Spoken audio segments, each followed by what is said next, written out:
Hey, Katie. Hi, Miss Becky. How are you? Good. How are you? I'm doing good. That's a great hat you're wearing. I know. Isn't it fantastic? I love it.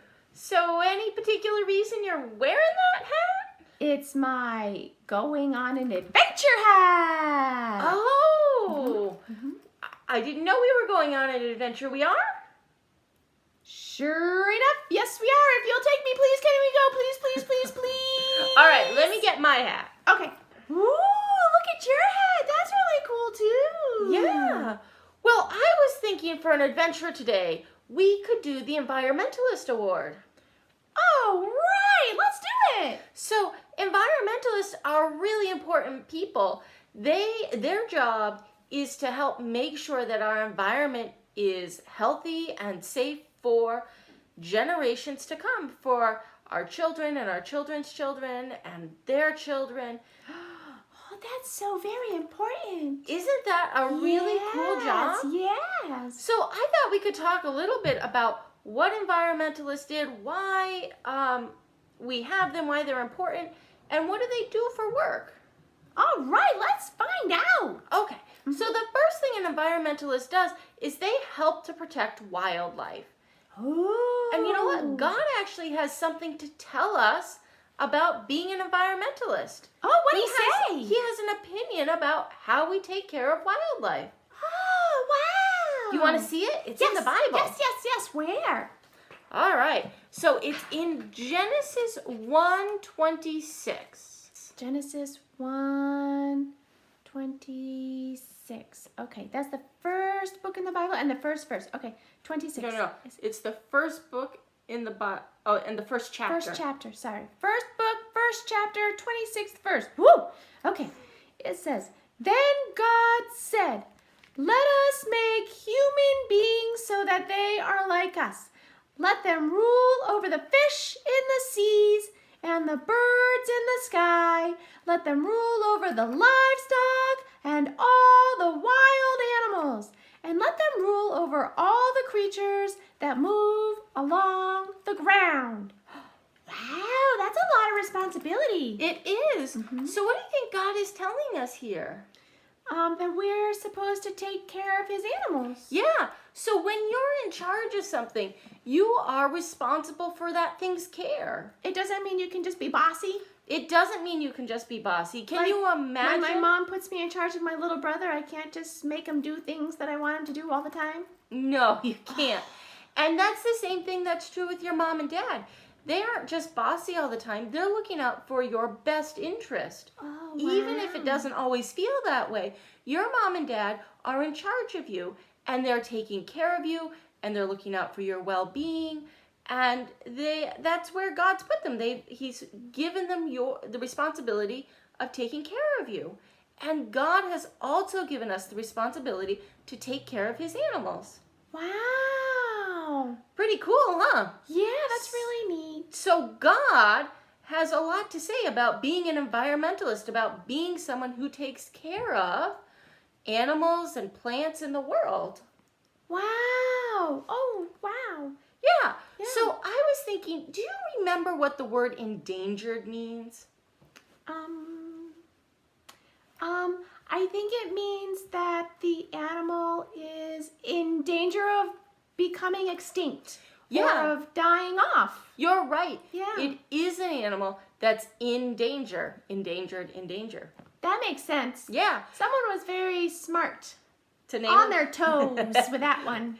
So these animals are animals that have really small populations, and we are concerned that either they're not having enough babies to increase that population, or they're not having them fast enough to increase that population. And so we're worried that over time, these animals that are endangered are not going to be with us any longer.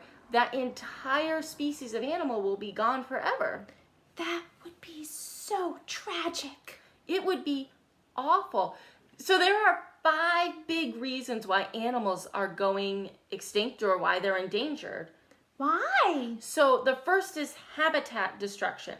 That means that we're destroying their habitats to either build our own homes or because we want their homes for crops or highways or those kind of things. We're destroying their homes so that things are more convenient for people. Oh, wow. Yeah, not so good, huh? Yeah. The next one is invasive species. So invasive species means that there was a plant or an animal that was introduced to an area that wasn't native. It didn't belong here originally, so it doesn't have any natural predators and it's taking over, or that species is a predator of the animal that's native to here, and so it's killing it off faster than we would expect. Oh, wow. Oh, I heard about the ash borer that's coming and killing all the ash trees around here, and they're trying to stop it. Yeah. Yeah, you're exactly right. Yeah. So the next one is pollution.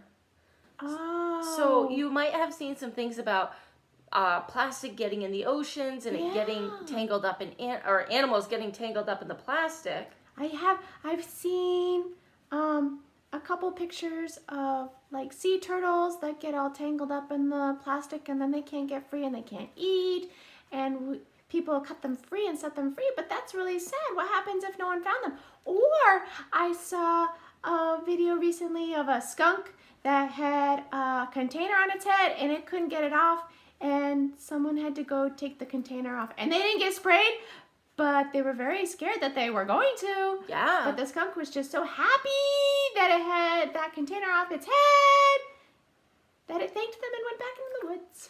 Yeah, so that's exactly it. What we leave on the ground as trash and litter, sometimes that really impacts animals in ways that we don't expect. And some animals try and eat it. Yeah, and when it's just one person, it doesn't look like so much, but as a population, as human beings, when we all do that together, it adds up really fast. Yeah, I try and pick that stuff up when I find it. I think that's a really good idea. That's part of being a good environmentalist. Oh, yay! Yeah, you're already working on it, Yeah. taking care of God's world. Woohoo!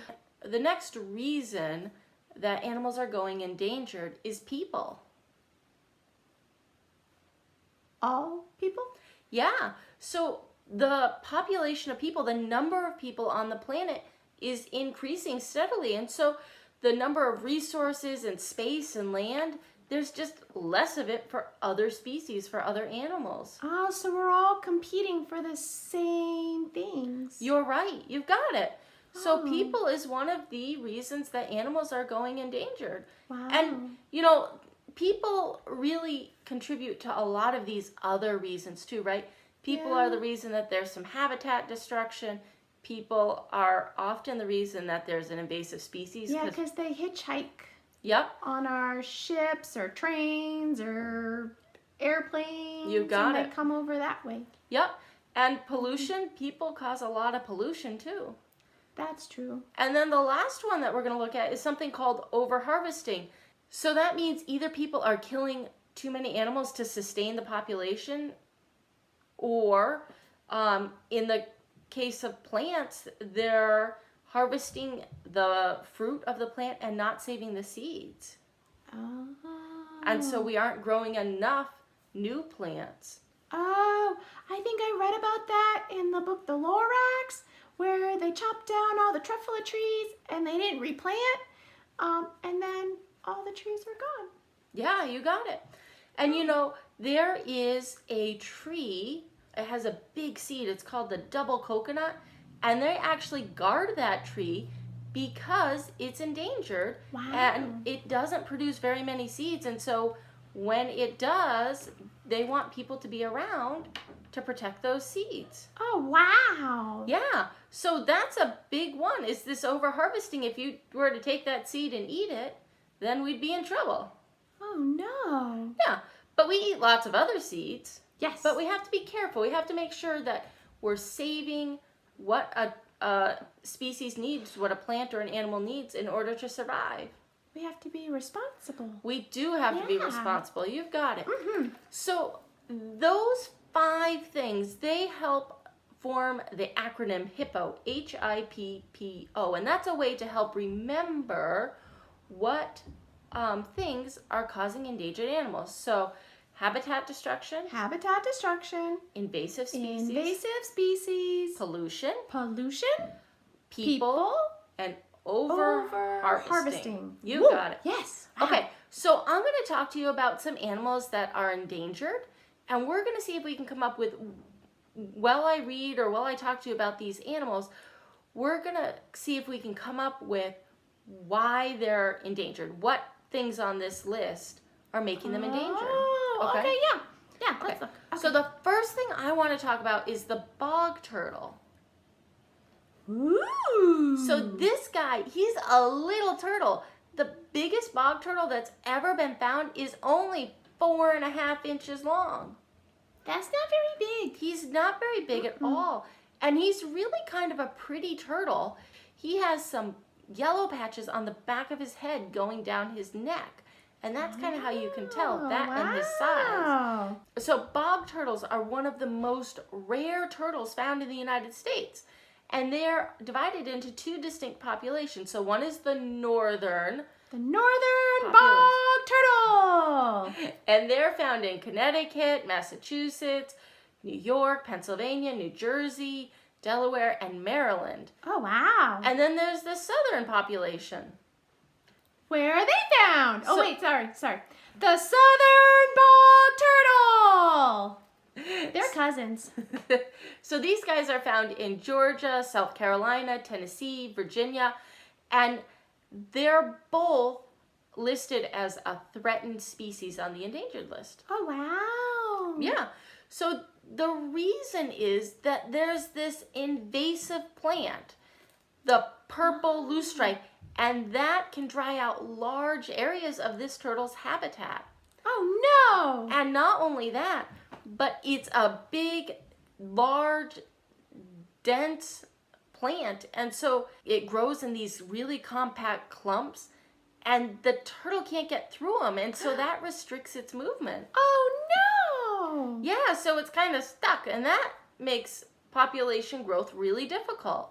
Oh, that's so sad. Now, the other thing that happens is these turtles are really sensitive to changes in temperature, things like global warming. So when the weather patterns are really weird, that disrupts the balance for these turtles to survive. Oh, wow. Yeah, and then the last thing that's happening is these turtles, their habitat is being fragmented by roads and housing developments. So even though there might be some spaces where their habitat is found, in the middle of it, there's a road. Oh, that's so difficult. Yeah, and then I've had to stop because I found turtles crossing the road because they like to lay their eggs in one place, but then they have to get back to the pond, and then they have to cross the road. And quite frankly, turtles are slow road crossers. they're really slow road crossers. So we have to be really careful about these guys, and we have to pay attention. So what kind of things, when we were looking at this, what kinds of things are causing these turtles to have a hard time? Invasive plants. Yep, invasive species, yep.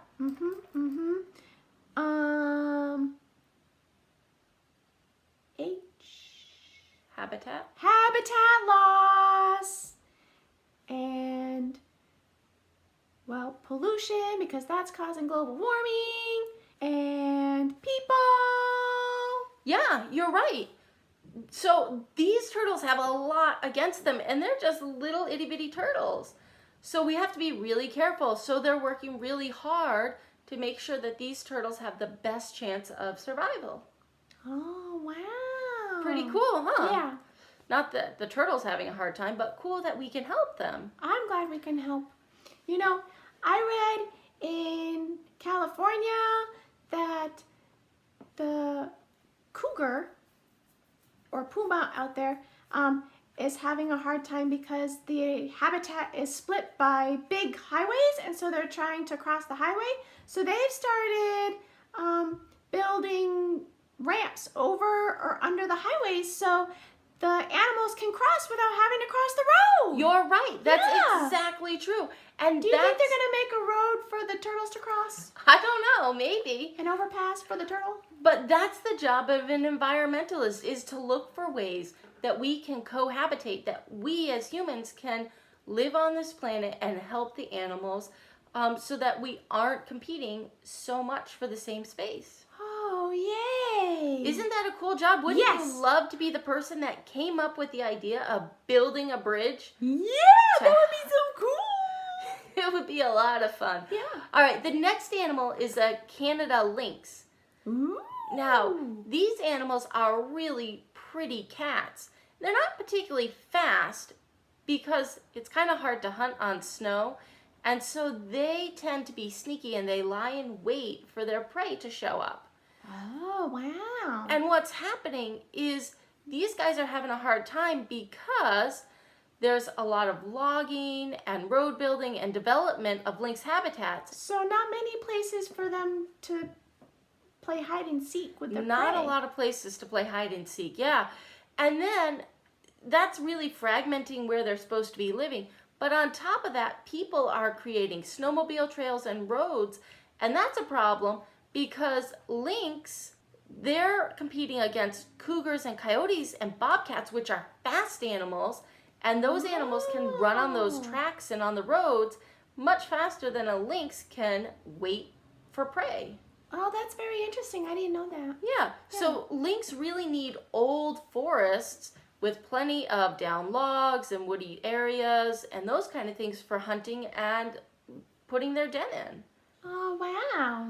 Yeah, so these guys are a really cool animal, and we're working really hard to make sure that they also have a habitat that they can survive in. Oh, yay. Yeah, That one was habitat loss. that one was habitat loss. And people. And people. Yep, you got it. All right, let's look at another one. This one I think is one that most people know. Ooh, I like polar bears. Yeah, so the polar bear, right? The polar bear is a big bear. It grows around 10 feet tall, and it can weigh up to 1,300 pounds. It's huge, but even though they're really big, they can move really gracefully over the ice and the snow, and they're really good swimmers, and they're really good hunters. Wow. And so polar bears, they're having a hard time because of the effects of global warming. The temperature in the Arctic is getting hot, and so the icebergs that they would normally be on aren't there all as long during the spring season. And so they're having to wait longer to eat. Oh, wow. They're having a harder time finding food. Yeah. Oh, wow. So these guys are in a lot of trouble, and we're working really hard to save them. Now, somebody might ask, well, why don't we just transport them to the South Pole? Because that's where all the penguins live, and they would eat all the penguins, and then the polar bear would become the invasive species. You've got it. So we have to figure out how to help the polar bear in their own habitat and not just move them from one pole to the other and hope it works out. Yes. Yeah. So the polar bear was the first mammal to be listed as threatened just due to global warming alone. Oh, that's so sad. Yeah. All right. So let's see if we can find any other animals that are endangered and we can talk about them. Okay, what's next? The next one we're going to talk about is a bird. This one's called the piping plover. Now, these guys are found all up and down the eastern coast, and they tend to live on the seashore in the northeast and the lake shores. And they nest above the high water mark in soft sandy areas that don't have a lot of vegetation. Oh. Yeah, pretty cool, huh? Yeah. So these guys are becoming endangered because their habitats are being destroyed for things like beach houses and people kind of stepping on their nest and not being where they're supposed to be when they're at the beach. Oh, wow. So this one's has a lot to do with people people. and habitat. Yeah, people and habitat. You've I'm got it. finding a common thread among this I think so. award. And this is why this award is really important, because paying attention as people and making sure we're aware of the environmental impact that we have each individually is the thing that's going to really help preserve our world. Oh, good. All right, ready for the next bird? Yes, what's next? Okay, the next bird is the whooping crane. That's a silly name. It is a silly name. Does it whoop, whoop, whoop, whoop, whoop? So there is only one population of whooping cranes that's naturally occurring anymore. And it breeds in Canada and it winters all the way down in Texas. Really? That's a long flight. It's a And it looks like a long big flight. bird. It's a huge bird, yeah. They have to fly that far? They did have to fly that far, yeah. That makes me tired just thinking about it. I think so. So they have been able to reintroduce 3 different populations with the help of what we call captive breeding. So they have bred these animals in a safe place, made sure that they grew up to be adults, and then this is really cool. What they did, because these animals are migratory, is that researchers used an ultralight aircraft to teach the young cranes how to migrate between Wisconsin and Florida. So they flew them there and flew them back. That sounds like fun. I want that job. Me. So that's a great thing, right? We figured out how to help these birds. Not only did we help them increase their population size, but we also taught them how to migrate so that they would know and they could start teaching their young how to do that same thing. That is really cool. Yeah. So the next bird I wanted to talk to you about is the red-cockaded woodpecker. Oh, I like woodpeckers. Yeah. So this guy, he likes to live in old forests and old pines that don't have very much undergrowth. Oh, wow. And what he does is he digs holes in those living pine trees that the wood is kind of soft by heartwood rot, and then he's able to put his babies in that tree and raise his young. But the problem is that these red-cockaded woodpeckers, their habitat was basically cut down. They were listed as endangered in the 1970s. Oh, no. Yeah, so we've been working really hard to make sure that we are regrowing pines, but they need old pines. So not cutting them down if they start to look dead. right, don't cut them down if they start to look dead because they're the homes of these really cool birds. Wow. Okay, yeah. Yeah. Did you know that woodpeckers have a really long tongue that wraps around their brain, so when they go toot, toot, toot, toot, toot, toot, toot, it cushions their brain? I did not know that. Yeah. Huh. God made them that way. They're They're really cool. That's very cool. All right. So the last bird I want to talk to you about is the California condor. Do you know anything about that bird? Oh, I do. I thought you might. Yeah. So they used to live in California, as their name suggests, and there were lots of them, and it says they actually were found across most of the United States, and they are North America's largest bird. But they started dying off because of a lot of different factors, mostly human, and they got down to only 22 birds. Right. You're That's right. it. 22. Oh, that's so scary. So they captured them and they put them in a captive breeding program to try and grow their numbers. And now they're starting to release them back into the wild to see if they can recover. You're right. Yeah. Yeah. So that's, again, another way that humans have really looked at something and said, we've really got a problem here, and what can we do? And they've used all of their knowledge and all of their education to come up with ways to help save this species of bird. I'm so glad they did. I am too. It's a beautiful bird. Yeah.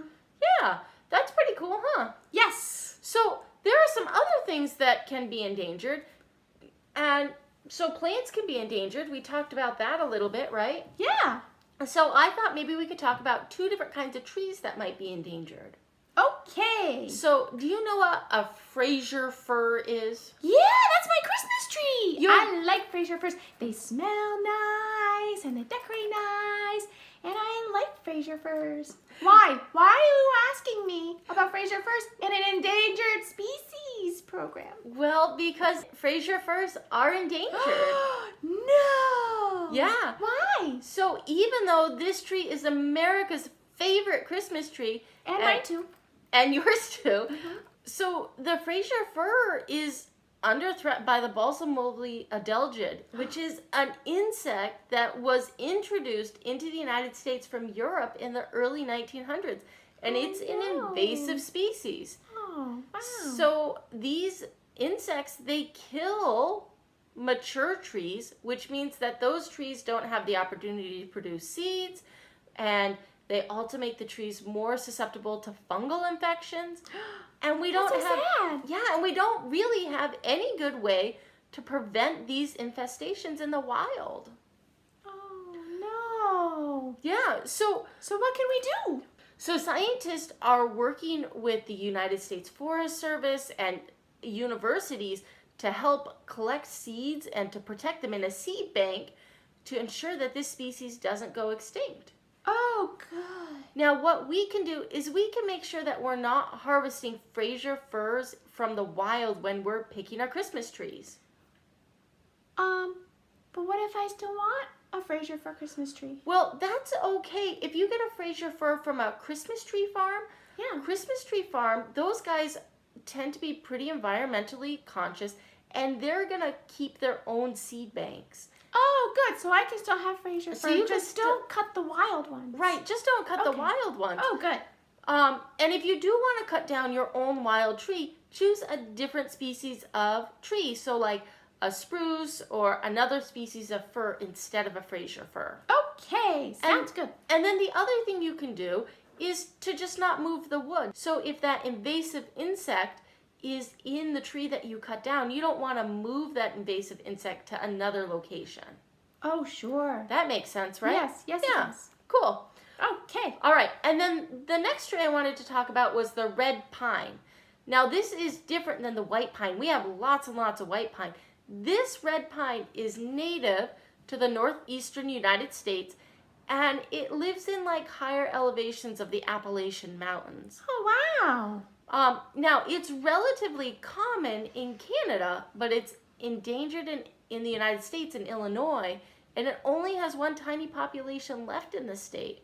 Oh, that's so sad. Yeah, and it's happening because the climate change in the region is becoming warmer, and that changes where the tree can grow. This tree likes to grow in cooler northern temperatures. Oh, wow. Yeah, but there is some good news about this tree though. Oh, good. This tree is a tree that we've been really successful in helping to grow the population. Oh, good. Yeah. There have been restoration and reforestation efforts throughout the Great Lakes region have really helped increase the numbers of red pine in the area. Oh, wow. Yeah, and then these trees actually, they've made some smaller ones out of these red pines, and they're now using them to be Christmas trees in Christmas tree farms. Oh, wow. That's Yeah. cool. So that's pretty cool, huh? Yeah.